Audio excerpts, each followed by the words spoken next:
புகழ் அனைத்தும் அல்லாஹ்விற்கே.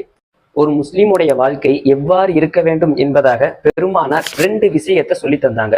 முதலாவது, ஒரு முஸ்லிமுடைய வாழ்க்கை அச்சத்திற்கும் ஆதரவிற்கும் மத்தியில இருக்க வேண்டும்.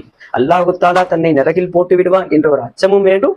அதே அல்லாஹு தாலா எனக்கு சொர்க்கத்தை தருவான் என்பதாகவும் எண்ணம் வேண்டும்.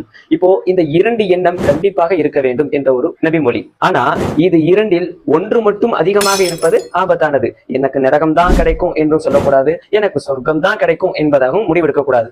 அச்சம், ஆதரவு, இந்த 2ற்கும் மத்தியில தான் நம்மளுடைய வாழ்க்கை இருக்க வேண்டும். இதே ஹதீஸ்ல ரசூல் ஸல்லல்லாஹு அலைஹி வஸல்லம் ஒரு இறுதியில சொல்லுவாங்க, ஒரு மனிதனுடைய இறுதி நிலைமையில அவனுக்கு இருக்கக்கூடிய ஒரே ஒரு எண்ணம் ஆதரவு மட்டும்தான். அந்த நேரத்துல இவன் அச்சம் கொள்ளவே கூடாது அப்படின்னு பெருமானார் சொல்லி காமிச்சாங்க. அதுல ஆதரவு மட்டும்தான் வைக்கணும்.